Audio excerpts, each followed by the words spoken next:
what we're going to cover now is hub group blueprints. The following is a step-by-step blueprint for a successful group meeting. All right. So, number one, take notes in the church services, or service in this case. So, Ed, why don't you read that? Let's see what needs to happen. You don't want to read that. Okay, Frank, why don't you read that? Always, although notes and an outline are provided, nothing is as effective as conversational teaching as the insights, ideas, and principles that personally touch you. In other words, as you're listening to the message and you're thinking of ways that it specifically applies to you, the Hug leader. If questions or ideas come to mind, write them down. Don't let them slip from your memory. They may be the ideas around which the Spirit of God will move in your next group meeting. So first thing what needs to happen, of course, the home group leader and the people who are going to help the home group leader, they need to be a church or a concept. Right. And because as part of being a home group leader, you need to take notes of what was shared that week, what the pastor is sharing, and from that you're going to be able to get some ideas that are really going to help you for your home group, the next meeting you have. So number two, pick up your outlines as soon as possible. So what does that mean? You're going to receive an email a day or two after the service, coming from a pastor or somebody who works with our pastor, and it's going to be an outline of what was shared during the service. So you're going to take that and the ideas that you had gathered from the service, you're going to put them together, and that's really your first step toward really getting ready for your group that is coming up. Number three, consider the sample questions and prepare some of your own. So hey Dennis, why don't you read that? Think about. Yes. Think about the sample questions, but do not become restricted by them. The goal is to encourage the group to begin processing the thoughts, ideas, and principles they have heard. So you know your group personally, so you may have ideas that are more stimulating than those provided for you. Just be sure to deal with the message that was presented on Sunday. So what we're saying here, you receive an email. An email will basically cover some of the highlights of what was shared on Sunday. And that's going to be what you really should share in your group. But it's saying here, you can actually add your own ideas. You can maybe take a few off and add a few, but what it's saying is at the very end is don't go so far away that you're totally disregarding the message of that week. You need to stay within the context, but you can be flexible enough to add some more or remove some a few things. Yes, Dennis? I was just going to throw in there, these would be groups that are working from the messages that we're doing, which is a lot of how we did them, but there's also one coming up that's a marriage group. There's one that's done on Wednesdays that's dealing with Dr. Richard stuff. So I just want to say that would relate to just those people that are doing that group, right? Yes. Number four, and this is where it gets good. Do your follow-up. Okay, what does it mean? I'm going to read this paragraph here. Follow-up for new visitors and converts will be more effective if it is held prior to the weekly group meeting. This provides opportunities to make phone calls and visits to church visitors and absentees. When the IGL and his or her worker go out on the same night, coordination of efforts would be made much easier. Failure to be diligent at these, something's missing a part, will result in a stagnant group that does not grow. Okay, the point of all of these is really to have a good group is going to take some effort, right? It's going to take some effort. You have your lesson, you know what you're going to prepare, but really you need to make some calls. Or you need to get involved with the visitor who came to church, get their phone number and says, hey, we have a group. Would you like to join? And also anybody who's just received Jesus, what an opportunity to invite your group. Frank, you had a question. Yeah, well, it was more like a comment. What I found really worked was that when I was in church on Sunday, I was always thinking about the group that was going to take place that week. And then I just invite people. I'd give them a reminder, hey, we're going to meet this week, why don't you come? And the other thing too is that if I saw people that didn't come to the group, you know, I would just go ahead and I would say, hey, we're meeting this week. We're going to be at this location. Why don't you think about coming? And also, the other thing is that home group is the perfect place for a new believer, because ministry almost automatically takes place in that environment, and to minister to that new believer and to help them start growing in Christ. That's good. Next step is ponder your direction. Okay, so we're talking about meditation. You really need to spend some time throughout the week to think about your home group. It's got to be alive in you. It's something you really want to focus. What can I do? What can I do this week? How can I make it better? It says here, continue to ponder your direction for the group meeting, and be sure to put your ideas in writing. So there's going to be something that the Holy Spirit is going to encourage you to do. He's going to reveal to you, and it says here to write it down, because we get so much stuff, and man, sometimes we forget, and you go, I had a really good idea about the group, but I can't remember now. So write that stuff down. And it says it takes a lot of creativity to keep a group communication in open week after. So the point is, week after week, things can get a little stagnant if you don't keep it fresh. And to keep it fresh is you might have to come up with some ideas of your own that inspired by God Himself. Don't miss a good idea because of poor memory. Again, write stuff down. And then step number 6, what a concept. Pray for your group and the people in it. So praying is important. And look again, it says allow the Spirit of God to prepare you for the needs of the people. So you need to be prepared for that group. We can take it very casual, but at the end of the day, you are entrusted with the group of people who are going to come over your place, or maybe somebody else's place. We'll see that, but they're there to receive from God. At the end, really, that's what you're doing, ministry. But so you want to be praying for the people to come, because stuff is going to happen. Oh, I can't make it. I have a flat tire. There's going to be things that are going to come against the people that want to come to the group. You need to pray for that, and you need to pray for yourself and for people who are going to help you. Because again, right before the group, you might have an argument with your spouse. I don't know why it always happens that way. Next thing you know, the people start coming and you just had an argument. And so you want to pray, you want to meditate, you want to be just in that type of environment, so everything just starts flowing as soon as the people come in. They don't walk in the place, what was going on here right before I came here? They can feel it. All right, so praise is very important. Number 7, again, review the outline. We're speaking of the outline that was presented through the email, that email that you received. Frank, why don't you read that, please? Yep. Just before the meeting, review and organize your outline and the ideas you plan to implement. It's very unnatural to sit in a group meeting and read your notes and questions. You may want to place your notes where you can see them, but don't just read from them. Make it conversational. And the whole idea is that when you talk about conversation is that you want to open it up. You want to stimulate things so people start to share and participate and really take part.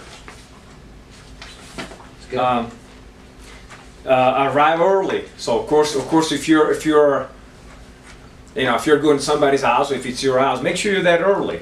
You don't want people to be waiting for you. If you're the leader, that wouldn't be too good, really. Visit with your people. It says always have time of fellowship at the beginning of each meeting. Give everyone a chance to unwind and settle down. Having a time of praise and worship will reduce the amount of time available to spend fellowship and visiting. And it says there may be time of occasional prayer and worship. Just do what is natural in your group.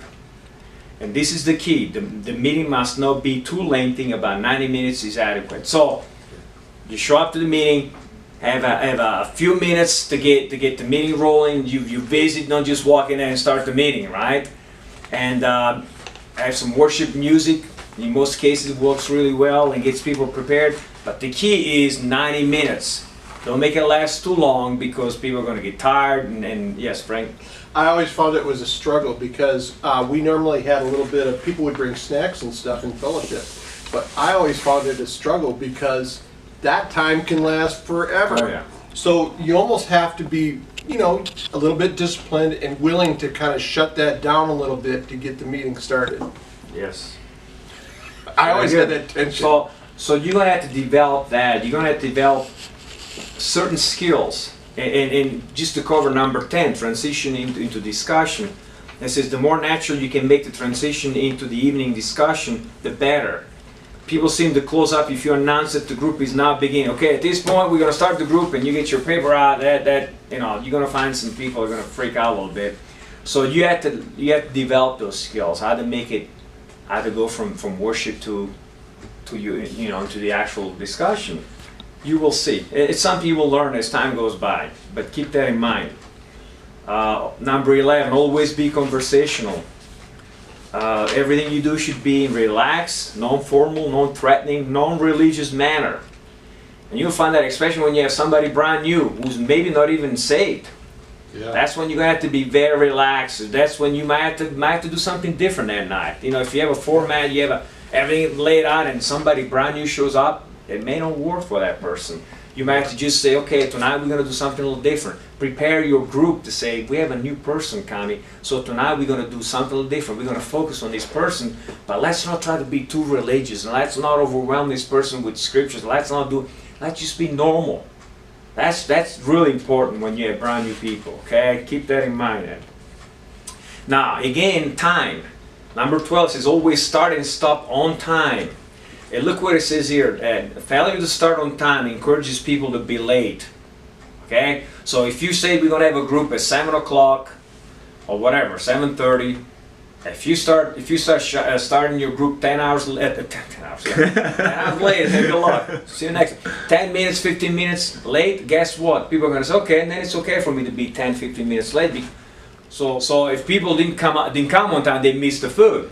Or they'll be eating late while everybody else was in the group. They would be eating their food, and so they learn to be there on time. I mean, yeah, whatever works, right?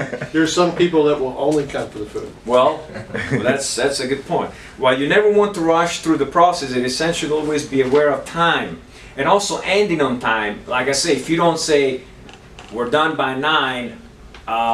It can do two things. Some people are going to get tired and they're not going to come anymore because, hey, you told me it was going to last 90 minutes. Yeah. I'm still here at 10 o'clock. I don't like that. Yeah. Or you're going to have people going to just like to hang out. The next thing you know, like happened to me a couple of times, it's 2 o'clock in the morning and you got people who want to talk. And I got to go to bed and they're still talking. That happens only once. So I'll learn from that. I'll learn from that one. But that happens. I'm telling you. People are going to be relax and they don't want to go home anymore. I don't know why. I've asked them when they're done, can they turn the lights out? I'm going to bed. So that's happened to me. But that's why you make the ground. That's why you lay out the rules in this part of your meeting. You share that. Those are the rules. We're going to have a 90 minutes meeting. But we'll cover that later. I don't want to get into too much detail. Give the communication rules every week. Oh, I was just saying that. Give the communication rules every week. It doesn't matter if the group is made up of the same people each week, just do it. So you got to say, those are the ground rules. Every week, even if it's the same people. Communication rules help everyone feel secure, and giving them weekly models the proper way to conduct the group. If you only do it when you think it should be done, the person in training to be a hub group leader will never do it. So basically, you're gonna have people they're gonna be eventually one day have their own group. So you're gonna have somebody who's trained to become a group leader. And if they see you not sharing those rules every week, once they have their group, they're not gonna do it. So it's important. For example, well, actually, we're gonna go into the rules right now. So Frank, why don't you read the rules are? Okay. We may ask one another questions. We do not make statements about or pass judgment on the statements of others. Now think about this. So sure enough, somebody's going to say something off. That's going to happen. So you as a leader, really, you will become the facilitator. You're not taking over the group. You're not going to be the preacher. You're not, you're facilitating. You learn how to make things flow. Really, so when somebody says something that's off the wall, you don't want the rest of the group to attack this person. And that's the last time you'll see her or him. You know what I mean? Yeah. But you have to work with that. You can't say, oh yeah, that's good. You'll have to find a way how to approach it. That gets a little tricky sometimes. Maybe let me respond to a couple things. First, just back to 12. Always start and stop on time. in past groups we've had where ministry is really taking place. And it looks like this could go on, we could minister to this person, but we always give them at 90 minutes an out, any person that needs to leave, and then we can go back to ministering to people. The other thing that you had mentioned about the rules is we always share them differently each week so it doesn't sound like bam, bam, bam, and I think that's helped a lot to do that, so let's throw that in there. That's good, especially, you know, what helped me having rules helping. You're gonna have people within the group that they just want to take over. They do. They're gonna take over. So you make it clear. If you say, hey, you know, I want to make it clear that as a facilitator, if I think anybody, so you're not focused on anybody at that point. If anybody's taking too long, I will interrupt you. Don't be offended. So you're telling the whole group. So if you have to do that, they knew in advance. And if somebody's doing that, you can kind of, if you're going to let people share, you can say, okay, I would like for you to share it in 30 seconds or 1 minute. So they're not. If they're going over, and as long as you do that, again, as a facilitator, you're going to have a really good flow. All right? Let's say you've got somebody that does that every week. Is there ever a place where you have to? Well, I kicked them out, but no, I wouldn't do that. But you know, there's nothing wrong with. First of all, if you have a situation, and let's say don't approach that in front of the whole group. That's the worst thing you can do, right? So you can talk to the person after the fact or after the meeting. Say, look, Ed, you know, I like you, but remember the ground rules, man. We have to stick with the ground rules, otherwise, you know, these people can't share. We have needs. So you can, and again, Dennis shared before body language. You can tell this person that he's taking too long or she's taking too long, and your body language says, hey, you know what, I love you, so don't feel offended, but keep this in mind. You have to do that, right? So, Frank, what other things we had here going on? Okay, be sure not to make statements about or pass judgment on the statements of others. We may decline to answer a question. Okay, what does that mean? It means somebody may ask, it's like, okay, is God a male or female? I mean, that's a question that, or who made God, right? Hey, you have somebody brand new that's going to throw something like that, and just because it's so broad and it could take over a whole meeting, you can say, you know what, it's a great question, but let's stick to what we're doing tonight. See what I mean? You really have to develop those skills to bring everybody back. All right? Yep. And then you can approach that person later about that question. Yeah. And say that was inappropriate. Don't ever ask me again. So where's your head? Yeah. So next, Frank, please. Okay, we can't interrupt. It's just impolite to interrupt. All right. We can share only our experiences, emotions, hopes, and fears. Think about that.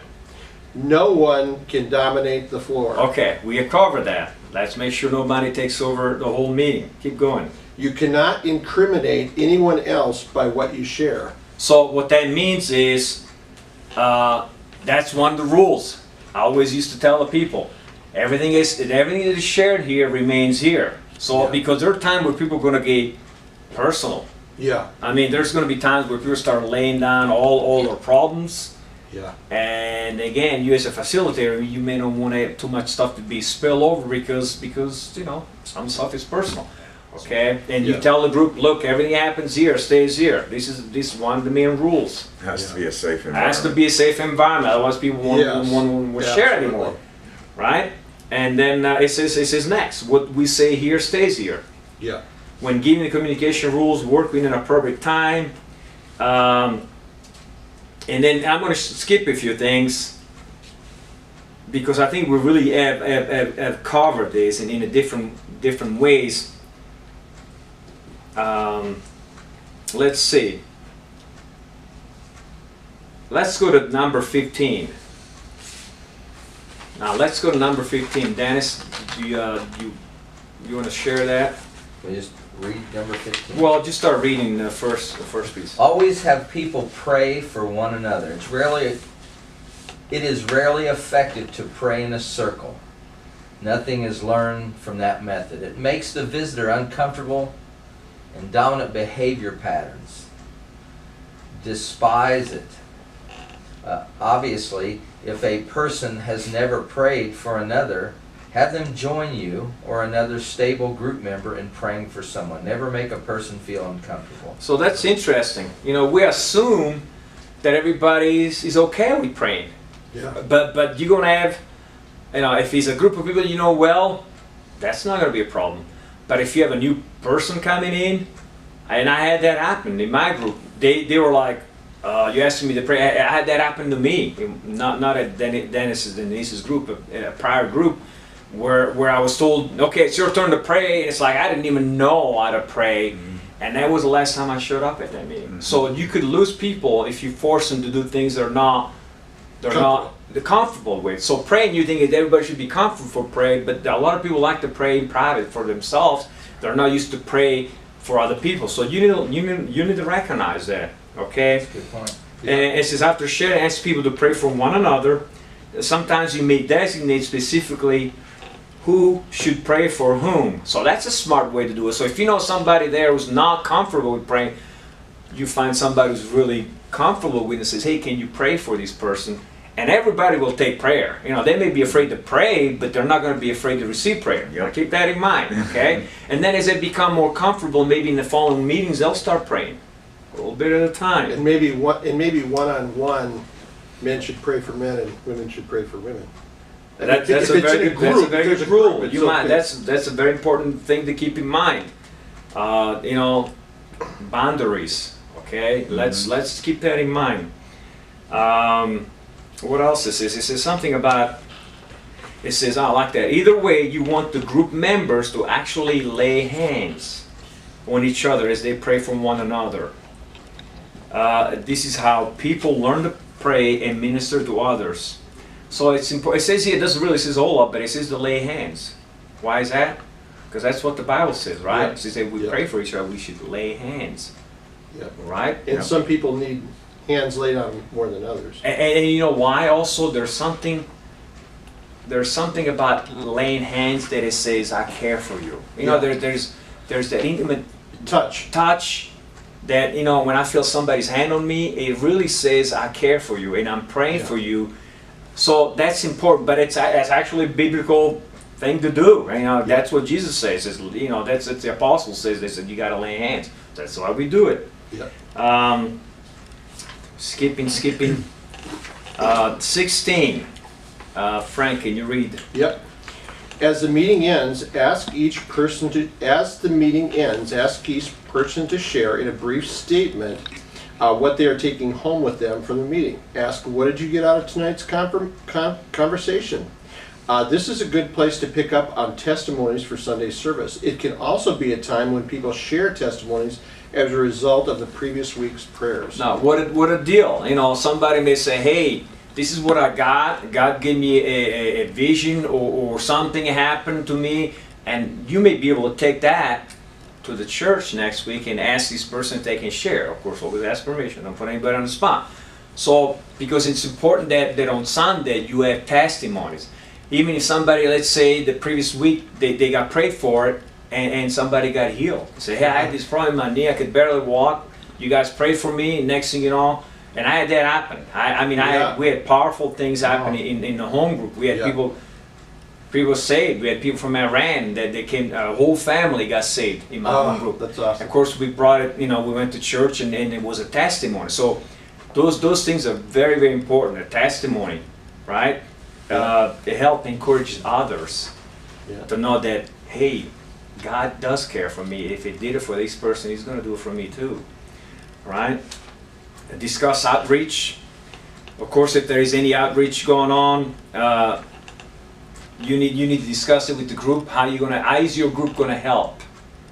Right? If there's anything that the church is doing, discuss with the group. What is it we're going to do as a group? What is going to be our role? Okay? Within the church. Yes. So you have 5 people coming to your group, and you know there is an outreach going on. It could be anything, but you know the church is involved. You as a group need to discuss what is going to be our role, how are we going to help, and that's how you can recruit people to help. It's a lot easier to do that in the group than doing it at church. Yeah. That works a lot better. Yep. It's more personal. And then yeah, it says here, how do you do, among other things, use announcement of upcoming events. So you take an announcement of something that is happening, you share with the group and says, hey, we have some needs here. Who wants to do what? Yeah. Right? That's true, Dennis. That works really good.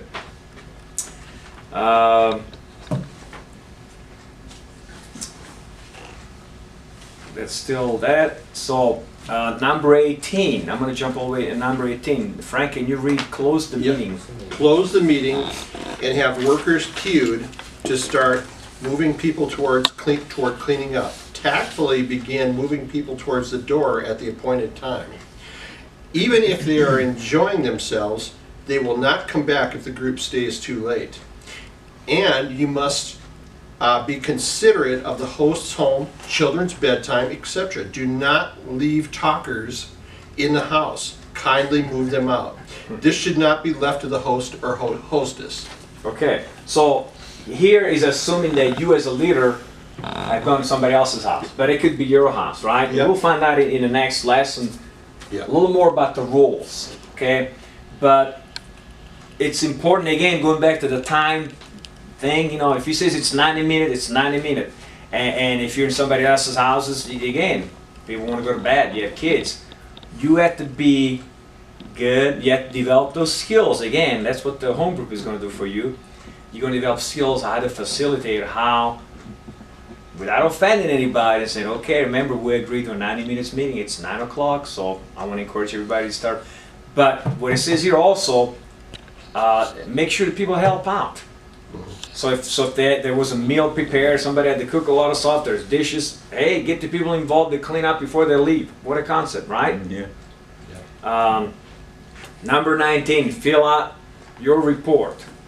And I think we have an example of that. What does it mean? It means that it says here not to wait too long. Now, I'm one of those guilty ones that didn't do a good job at filling out the report.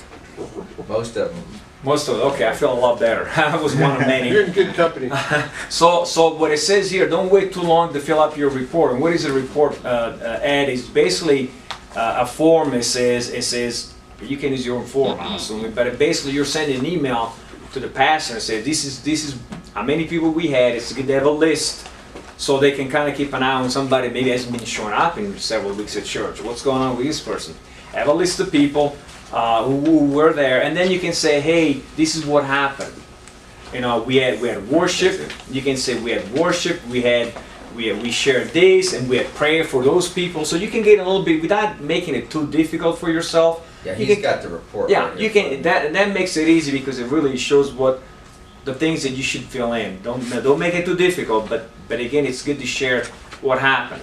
Any miracles? Hey, Dennis may want to share on Sunday that Yeah. something great happened. But if Exactly. he doesn't know, so then you send that email. Number 20, which I believe is the last one, it says make follow-up assignments. Okay.